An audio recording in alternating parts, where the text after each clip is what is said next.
নমস্কার বন্ধুরা, সম্পাস রান্নাঘরে আপনাদের সকলকে স্বাগত। আজ আবার একটা রেসিপি নিয়ে আপনাদের কাছে চলে এলাম।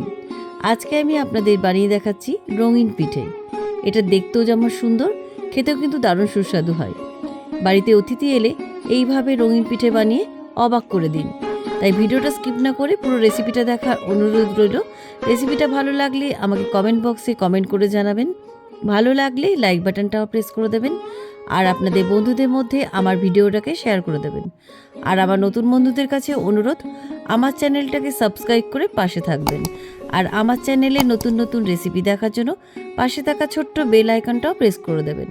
চলুন আর কথা না বাড়ি, কীভাবে আজকে এই রঙিন পিঠে বানাবেন রেসিপিটা দেখে নেওয়া যাক।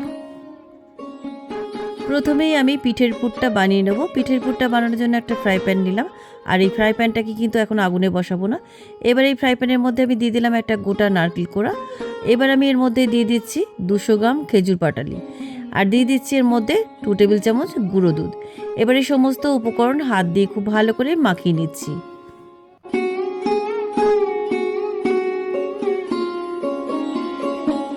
নারকেল কোড়ার মধ্যে সমস্ত উপকরণ খুব ভালো করে মাখিয়ে নিলাম। এবারে এই ফ্রাই প্যানটা আমি ইন্ডাকশানে বসিয়ে দিলাম।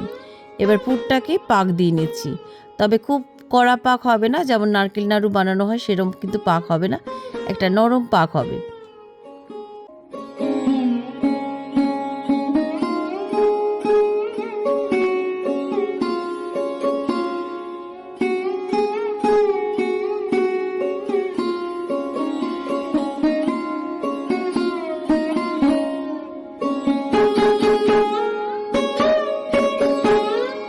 নারকেলের পুরটা আমার পাক দেওয়া হয়ে গেছে। এবার ইন্ডাকশন থেকে নামিয়ে একটা পাত্রের মধ্যে ঢেলে রাখছি।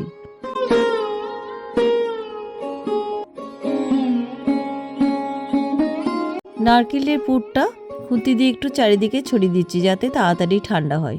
পুরটা ঠান্ডা হোক, ততক্ষণে আমি পিঠের ডোটা তৈরি করে নেবো। পিঠের ডোটা তৈরি করার জন্য ফ্রাই প্যানটা আবার বসিয়ে দিলাম। এবারে ফ্রাই প্যানের মধ্যে আমি দিয়ে দিচ্ছি 3 কাপ জল।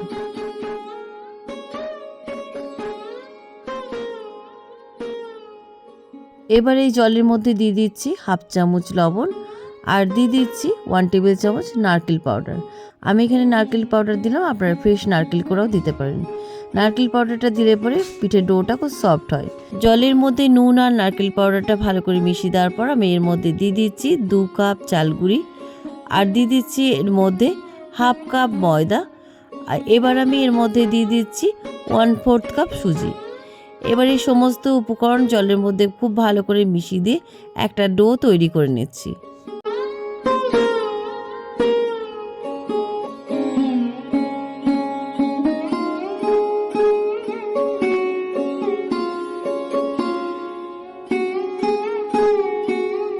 চালের ডোটা আমার পাক দেওয়া হয়ে গেছে। চালের ডোটা কীভাবে পাক দেওয়া হয়েছে বুঝতে পারবেন যখন দেখবেন প্যান থেকে ছেড়ে ছেড়ে আসছে, তখনই আপনারা চালের ডোটা প্যান থেকে নামিয়ে নেবেন। এবার প্যান থেকে নামিয়ে একটা পাত্রের মধ্যে আমি চালের ডোটা ঢেলে রাখছি। আর এটা কিন্তু গরম থাকতে থাকতে কিন্তু মাখতে হবে। এবার আমি 1 চামচ গাওয়া ঘি দিয়ে চালের ডোটাকে খুব ভালো করে হাত দিয়ে মেখে নিচ্ছি। ডোটা মাখতে গিয়ে যদি হাতে খুব গরম লাগে তাহলে একটু ঠান্ডা জল হাতে বুলিয়ে নেবেন।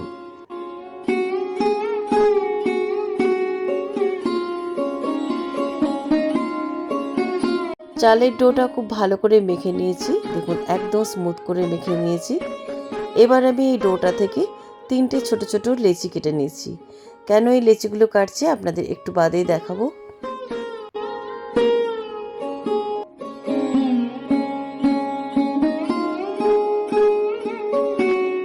চালের ডোটা থেকে 3টে ছোট ছোট লেচি আমি কেটে নিলাম। এবার একটা পাত্র নিলাম, পাত্রের মধ্যে একটা লেচি নিলাম। এবার এই লেচির মধ্যে কয়েক ড্রপ ইয়েলো ফুড কালার দিয়ে দিচ্ছি। আমি এখানে জেল ফুড কালার ব্যবহার করেছি, আপনার ওয়াটার বেস কিংবা আপনার পাউডার ফুড কালারও ব্যবহার করতে পারেন। এবার ফুড কালারটা লেচিটার মধ্যে খুব ভালো করে মিশিয়ে দিচ্ছি।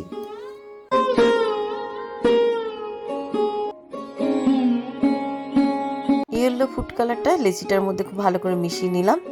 এবার আমি আর একটা লেচি নিলাম। এবার এই লেচিটার মধ্যে আমি কয়েক ড্রপ রেড ফুড কালার দিচ্ছি। রেড ফুড কালারটা লেচির মধ্যে খুব ভালো করে মিশিয়ে দিচ্ছি।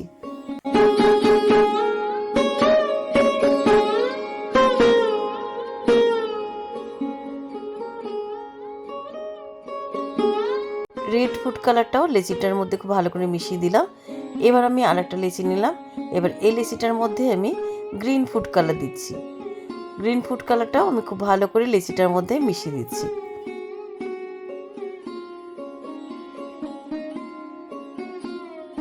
এই লেচিটার মধ্যেও গ্রিন ফুড কালারটা খুব ভালো করে আমার মেশানো হয়ে গেছে। 3 রকমের কালারের লেচি আমার বানানো হয়ে গেছে। এবার আমি পিঠেগুলো বানিয়ে নেব। পিঠেগুলো বানানোর জন্য একটা পাত্রের মধ্যে আমি অল্প চাল গুঁড়ি নিলাম আর 3টে কালারিং লেচি নিলাম। এবার এখান থেকে অল্প অল্প নিয়ে আমি চুষি পিঠের মতন গড়ে নিচ্ছি, তবে চুষি পিঠের থেকে একটু লম্বা লম্বা হবে। দেখুন এইভাবে লম্বা লম্বা স্ট্রিপগুলো বানিয়ে নিচ্ছি।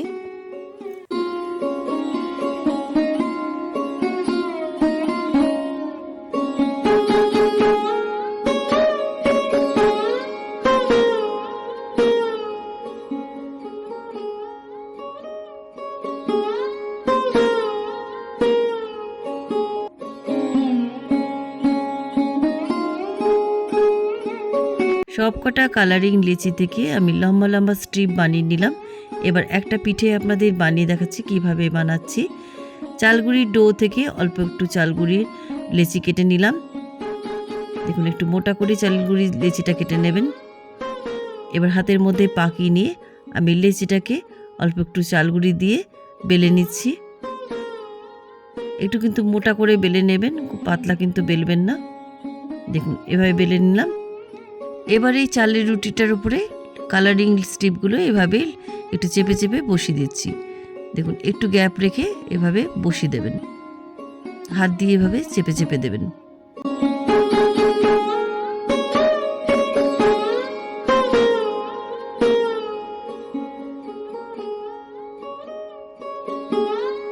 সবকটা কালারিং স্ট্রিপ আমি চালের রুটির উপরে বসিয়ে দিলাম। একটু চেপে চেপে কিন্তু বসাবেন। এবার আমি বেলুন দিয়ে এভাবে একটু চেপে বেলে দিচ্ছি। দেখুন এইভাবে চেপে বেলে দিলে কিন্তু সুন্দরভাবে বসে যাবে। দেখুন বেলা হয়ে গেছে, চালের রুটিটা আমার বেলা হয়ে গেছে। এবার আমি একটা বাটি দিয়ে গোল করে নিচ্ছি। চেপে নিলাম, এবার সাইডগুলো ছাড়িয়ে নিয়ে দেখুন কত সুন্দর হয়েছে। এবার পুরটাও ঠান্ডা হয়ে গেছে। এবার মাঝখানে আমি এর মধ্যে পুর ভরে দিচ্ছি। এভাবে লম্বা করে পুরটাকে মাঝখানে ভরে দিচ্ছি। তবে খুব বেশি চেপে চেপে কিন্তু পুর ভরবেন না, তাহলে কিন্তু ফেটে যেতে পারে। এবার দুটো সাইড এভাবে মুড়ে দিচ্ছি। দেখুন এভাবে সিল করে দিচ্ছি। এবার আমি এর মধ্যে আপনারা ডিজাইন করে দিতে পারেন। দেখুন কিভাবে ডিজাইনটা করছি। নানা রকমই আপনারা ডিজাইন বানাতে পারেন কিংবা আপনারা প্লেন রাখতে পারেন। দেখুন একটা পিঠে আবার বানানো হয়ে গেছে। ওই একই পদ্ধতিতে আরও একটা পিঠে আপনাদের বানিয়ে দেখাচ্ছি। প্রথমেই লম্বা লম্বা করে কালারিং স্ট্রিপগুলো বানিয়ে নিচ্ছি।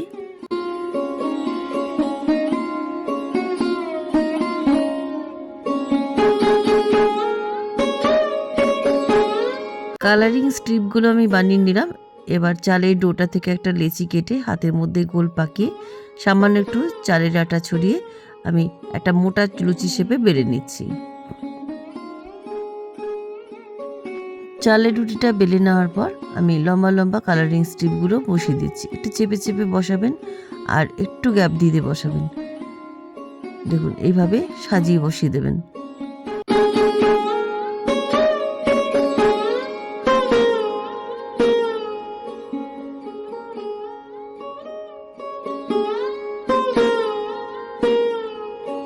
চালের রুটির উপরে সবকটা কালারিং স্ট্রিপ বসিয়ে দেওয়ার পর আমি হালকা করে বেলুন দিয়ে বেলে নিচ্ছি। দেখুন হালকা করে এইভাবে চেপে চেপে বেলে নেবেন, তাহলে সবকটা কালারিং স্ট্রিপ রুটির উপরে বসে যাবে। দেখুন রুটিটা আমার বেলা হয়ে গেছে। এবার একটা বাটি দিয়ে আমি গোল শেপ করে নিচ্ছি। এবার সাইডগুলো ছাড়িয়ে নিচ্ছি।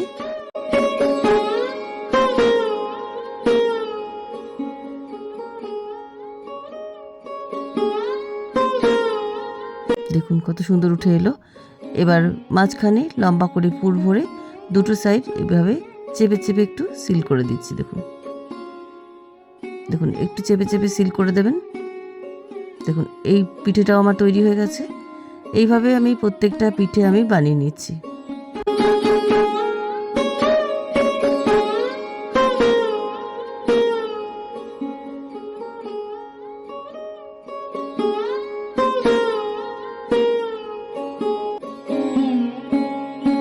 সব কটা রঙিন পিঠে আমার বানানো হয়ে গেছে। দেখুন পিঠেগুলো দেখতে কত সুন্দর লাগছে। এবারে এই রঙিন পিঠেগুলোকে আমি ভাপিয়ে নেব। রঙিন পিঠেগুলো ভাপানোর জন্য ইন্ডাকশানে একটা কড়াই বসিয়ে দিলাম। কড়াইয়ের মধ্যে পিঠেগুলো ভাপানোর জন্য আমি পরিমাণ মতো জল দিয়ে দিচ্ছি। এবারে এই কড়াইয়ের উপরেই আমি একটা ছিদ্রযুক্ত পাত্র বসিয়ে দিলাম। এবার এই পাত্রের উপরে আমি একটু তেল ব্রাশ করে দিচ্ছি, যাতে পিঠেগুলো লেগে না যায়। জলটা গরম হয়ে গেছে। এবার একটা একটা করে রঙিন পিঠে আমি ছিদ্রযুক্ত পাত্রের উপরে বসিয়ে দিচ্ছি। এভাবে একটু গ্যাপ দিয়ে দিয়ে বসাবেন।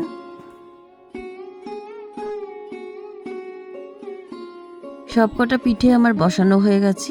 এবার আমি ঢাকা দিয়ে পিঠেগুলোকে 15 মিনিট ভাপিয়ে নিচ্ছি। 15 মিনিট পরেই ঢাকনাটা খুলে নিলাম। পিঠেগুলো আমার ভাপানো হয়ে গেছে। আমি 2 মিনিট রেস্টে রাখার পর আমি পিঠেগুলোকে তুলে নিচ্ছি। সঙ্গে সঙ্গে পিঠেগুলো তুলতে যাবেন না, তাহলে কিন্তু পিঠেগুলো ভেঙে যেতে পারে। একটু রেস্টে রাখার পর পিঠেগুলো তুলে নেবেন।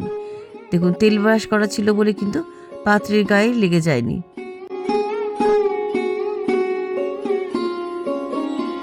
সবকটা ভাপা পিঠে আমি তুলে নিলাম।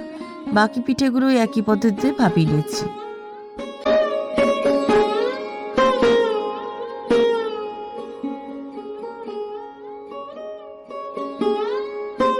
সবকটা রঙিন পিঠে আমার ভাপানো হয়ে গেছে। এবার একটা মাটির পাত্রের উপরে পিঠেগুলো সার্ভ করলাম।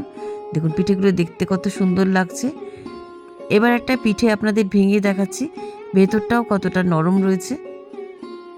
দেখুন দেখেই বুঝতে পারছেন ভেতরটাও কিন্তু একদম নরম আছে। কেমন লাগলো আজকের রঙিন পিঠের রেসিপি? সামনেই পৌষ পার্বণ আসছে। আপনারাও বাড়িতে এভাবে রঙিন পিঠে বানিয়ে সকলকে তাক লাগিয়ে দিন। রেসিপিটা কেমন লাগলো আমাকে অবশ্যই কমেন্ট করে জানাতে ভুলবেন না। ভালো লাগলে লাইক বাটনটাও প্রেস করে দেবেন, আর আপনাদের বন্ধুদের মধ্যে আমার ভিডিওটাকে শেয়ার করে দেবেন। আর আমার নতুন বন্ধুদের কাছে অনুরোধ, আমার চ্যানেলটাকে সাবস্ক্রাইব করে পাশে থাকবেন। আর আমার চ্যানেলে নতুন নতুন রেসিপি দেখার জন্য পাশে থাকা ছোট্ট বেল আইকনটাও প্রেস করে দেবেন। আজ তাহলে চলি, আবার একটা নতুন দিনে নতুন রেসিপি নিয়ে আপনাদের কাছে চলে আসব। সবাই ভালো থাকবেন, সুস্থ থাকবেন। ধন্যবাদ।